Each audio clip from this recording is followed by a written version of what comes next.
ನಮಸ್ಕಾರ, ಫ್ರೀಡಮ್ ನ್ಯೂಸ್ಗೆ ಸ್ವಾಗತ. ನಾನು ಭೀಮೇಶ್ ಗೋನಾಳ್. ಟ್ರಂಪ್ಗೆ ಇರಾನ್ ಜೊತೆ ಸಂಘರ್ಷ ಸಾಕಾಯ್ತಾ ಎನ್ನುವಂತಹ ಪ್ರಶ್ನೆ ಮೂಡ್ತಾ ಇದೆ. ಮಧ್ಯಪ್ರಾಚ್ಯದಲ್ಲಿ ಯುದ್ಧ ಏನಾಗ್ತಾ ಇದೆ, ದೊಡ್ಡ ಮಟ್ಟದಲ್ಲಿದೆ ಅದು. ಈಗ ಆ ಯುದ್ಧ ಸಾಕಾಯ್ತಾ? ಟ್ರಂಪ್ಗೆ ಇರಾನ್ ಜೊತೆ ಏನು ಮಾಡ್ತಾ ಇದ್ದಾರೆ ಯುದ್ಧವನ್ನು? ಮಧ್ಯಪ್ರಾಚ್ಯದಲ್ಲಿ ಯುದ್ಧಕ್ಕೆ ಇತಿಶ್ರೀ ಆಡಲು ನಿರ್ಧಾರವನ್ನೇನಾದರೂ ಮಾಡಿದ್ರಾ ಅಂತ. ಆದರೆ ಟ್ರಂಪ್ ನಿರ್ಧಾರಕ್ಕೆ ಇರಾನ್ ಸರ್ಕಾರ ಅಡ್ಡಗಾಲ ಆಗ್ತಾ ಇದೆ. ಯುದ್ಧ ನಿಲ್ಲಿಸೋ ನಿರ್ಧಾರ ಅಮೆರಿಕದ್ದಲ್ಲ, ನಮ್ಮದು ಅಂತ ಹೇಳ್ತಾರೆ. ಶೀಘ್ರವೇ ಯುದ್ಧ ಕೊನೆಗೊಳ್ಳಲಿದೆ ಎಂಬ ಟ್ರಂಪ್ ಹೇಳಿಕೆಗೆ ಕೌಂಟರ್ ಕೊಟ್ಟಿದೆ ಇರಾನ್. ಅಮೆರಿಕಾಗೆ ತಿರುಗೇಟು ನೀಡಿದ ಇರಾನ್ IRGC ಪಡೆ ಏನಿದೆ ಅದು ಹೇಳ್ತಾ ಇದೆ ನಮ್ಮ ನಿರ್ಧಾರ ಅದು ಅಂತ. ದಾಳಿ ಮುಂದುವರೆದ್ರೆ 1 ಲೀಟರ್ ತೈಲವೂ ಸಿಗಲ್ಲ, ಇರಾನ್ ಹೇಳ್ತಾ ಇದೆ. ಅದು ಇರಾನಿಂದ ಅಮೆರಿಕ ಅಧ್ಯಕ್ಷ ಟ್ರಂಪ್ಗೆ ತಿರುಗೇಟು ಬಂದಿರುವಂಥದ್ದು.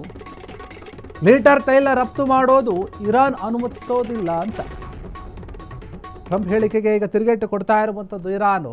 ಏನು ಯುದ್ಧವನ್ನು ನಿಲ್ಲಿಸಬೇಕು, ಸಾಕಾಯ್ತು ಅನ್ನುವಂಥ ಒಂದು ಹೇಳಿಕೆ ಏನು ಬಂದಿತ್ತಲ್ಲ, ಅದು ಅಮೆರಿಕದ್ದು ಅಲ್ಲ, ಟ್ರಂಪ್ ಅವರದ್ದು ಕೂಡ ಅಲ್ಲ, ನಮ್ಮದು ಅಂತ. ಆದರೆ ಹೇಳಿಕೆ ಬರ್ತಾ ಇದೆ ಅಷ್ಟೇ, ಆದರೆ ಯುದ್ಧ ನಿಲ್ತಾ ಇಲ್ಲ, ದಾಳಿಗಳು ನಿಲ್ತಾ ಇಲ್ಲ, ಅಲ್ಲಿ ಸಾವು ನೋವುಗಳು ನಿಲ್ತಾ ಇಲ್ಲ, ವಾತಾವರಣ ಏನು ಕೂಡ ಬದಲಾಗ್ತಾ ಇಲ್ಲ. ಯುದ್ಧದ ಕಾರ್ಮೋಡ ಇನ್ನಷ್ಟು ಹೆಚ್ಚಾಗ್ತಾ ಇದೆ ಹೊರತು ಯಾವುದೂ ಕೂಡ ಕಡಿಮೆ ಆಗ್ತಾ ಇಲ್ಲ ಅಲ್ಲಿ. ಆದರೆ ಶೀಘ್ರವೇ ಯುದ್ಧವನ್ನು ಕೊನೆಗೊಳಿಸಬೇಕು ಎನ್ನುವಂತಹ ಹೇಳಿಕೆಯನ್ನು ಏನು ಕೊಟ್ಟಿದ್ರಲ್ಲ, ಅದು ಅಮೆರಿಕ ಅಧ್ಯಕ್ಷರದ್ದು ಅಲ್ಲ, ಟ್ರಂಪ್ ಅವರದ್ದು ಕೂಡ ಅಲ್ಲ, ಅದು ನಮ್ಮದು. ಇದು ಇದೆ ಇರಾನು. ಆದರೆ ಈ ಎರಡೂ ದೇಶಗಳು, 3 ದೇಶಗಳು ಏನಿದೆ, ಇಸ್ರೇಲು ಅಮೆರಿಕ ಜಂಟಿಯಾಗಿದ್ದರೆ ಇಸ್ರೇಲ್ ಒಂದು ಕಡೆ ಏಕಾಂಗಿಯಾಗಿ ಹೋರಾಟವನ್ನು ನಡೆಸ್ತಾ ಇದೆ. ಈ ಯುದ್ಧ, ಈ ಹೋರಾಟ ಎಲ್ಲಿಗೆ ಹೋಗಿ ನಿಲ್ಲುತ್ತೆ ಅದು ಸಾಕಷ್ಟು ಪ್ರಶ್ನೆ ಇದೆ. ಅನೇಕ ದೇಶಗಳು ಕೂಡ ಆತಂಕವನ್ನು ವ್ಯಕ್ತಪಡಿಸ್ತಾ ಇರುವಾಗ ಯುದ್ಧ ನಿಲ್ಲಿಸುವಂಥ ಮಾತು ಕೇಳಿ ಬರ್ತಾ ಇದೆ, ಸಾಕಾಗಿದೆ ಎನ್ನುವಂಥ ಮಾತು ಕೇಳಿ ಬರ್ತಾ ಇದೆ. ಟ್ರಂಪು ಈಗಾಗಲೇ ಬೇರೆ ಬೇರೆ ದೇಶಗಳ ಮೇಲೆಯೂ ಕೂಡ ದಾಳಿಯನ್ನು ನಡೆಸೋಕೆ ಪ್ಲಾನ್ ಮಾಡ್ತಾ ಇದ್ದಾರೆ ಎನ್ನುವಂಥ ಗುಸು ಮಾತು, ಸುದ್ದಿ ಎಲ್ಲವೂ ಕೂಡ ಹರಿದಾಡ್ತಾ ಇದೆ. ಹೀಗಿರುವಾಗ ಇರಾನ್ ಜೊತೆಗೆ ಮಾಡ್ತಾ ಇರುವಂತಹ ಯುದ್ಧ ಏನಿದೆ ಅದು ಬೇಡ ಅನ್ನಿಸ್ತಾ ಇದೆ, ಸಾಕಾಗ್ತಾ ಇದೆ ಅನ್ನಿಸ್ತಾ ಇದೆ ಎನ್ನುವಂಥ ಮಾತು. ಇದಕ್ಕೆ ಕೌಂಟರ್ ಕೊಡ್ತಾ ಇದೆ ಇರಾನು. ನಿಮ್ದಲ್ಲ ಸ್ವಾಮಿ, ನಮ್ಮದು. ಇರಾನ್ನ ಪಡೆ ಏನಿದೆ IRGC ಪಡೆ, ಅದು ಹೇಳ್ತಾ ಇರುವಂಥದ್ದು.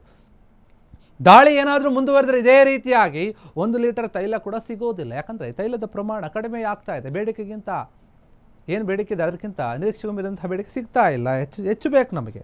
ಆದರೆ ಬೇರೆ ಬೇರೆ ದೇಶಗಳಿಗೆ ಏನು ಇರಾನ್ನಿಂದ ತೈಲ ರಫ್ತಾಗ್ತಾ ಇತ್ತು ಅದು ಸ್ಥಗಿತಗೊಂಡಿದೆ ಯುದ್ಧದ ಕಾರಣದಿಂದ. ಹೀಗಾಗಿ ಬೇರೆ ದೇಶದ ಮೇಲೆ ಕೂಡ ಎಫೆಕ್ಟ್ ಆಗ್ತಾ ಇದೆ, ತೈಲ ಬೆಲೆ ಏರಿಕೆ ಆಗ್ತಾ ಇದೆ.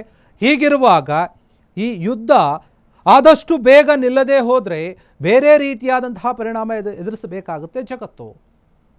ತೈಲದ ಏರಿಕೆಯಲ್ಲಿ ಜನ ತತ್ತರಿಸಿ ಹೋಗ್ತಾರೆ. ಆ ರೀತಿಯಾದಂತಹ ವಾತಾವರಣ ನಿರ್ಮಾಣ ಆಗ್ತಾ ಇದೆ ಜಗತ್ತಿನಲ್ಲಿ ಈ ದಾಳಿಯಿಂದ.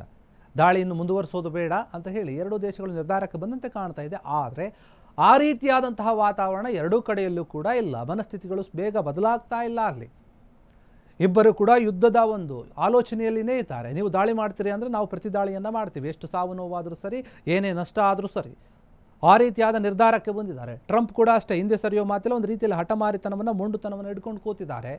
ಇನ್ನು ಇಸ್ರೇಲ್ ಅವರು ಕೂಡ ಅಷ್ಟೇ, ನೂತನ ಅಧ್ಯಕ್ಷರಾಗಿದ್ದಾರೋ